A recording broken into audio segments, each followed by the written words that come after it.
Billy Graham గారిని చాలా మంది అడిగారు చర్చ్ పెట్టమని. నాకు దేవుడు చెప్పలేదు, నేను పెట్టనన్నాడు ఆయన.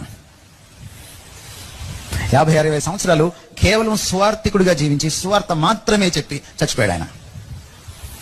మనం నేను యూఎస్ వెళ్ళినప్పుడు ఆయన ఇంటికి వెళ్తే ఎంత చిన్న ఇల్లు అది. నిన్నగాక మొన్న రాలేదు మన సేవకులు, బిఎండబ్ల్యూలో తిరుగుతున్నారు, ప్యాలెస్లో ఉంటున్నారు. ఇంత గొప్ప సేవకుడు ఇంత చిన్న ఇంట్లో ఉన్నాడా? ఆయన లివింగ్ రూమ్ లో మనం 2 అడుగులు వేస్తే వంటగది వస్తుంది.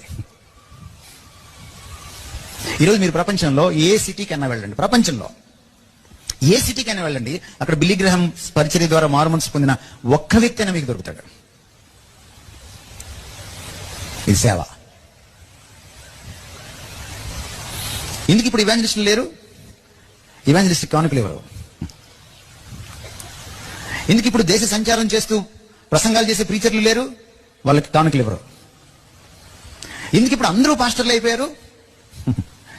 ఎందుకంటే చర్చ్ ఉంటుంది, గొర్రెలు ఉంటాయి, కానుకలు ఉంటాయి, గొర్రెలు బొచ్చు కత్తిరించుకొని మనం వ్యాపారం చేయొచ్చు.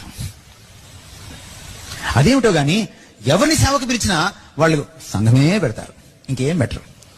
ఎఫెసీ పత్రికలో ఏముంది? పరిచర్య ధర్మము జరుగుటకు కాపరులను మాత్రమే పిలిచిననుందా? ఉందా? లేదు కదా.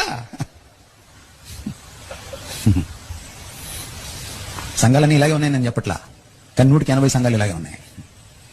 ఇది వాస్తవం.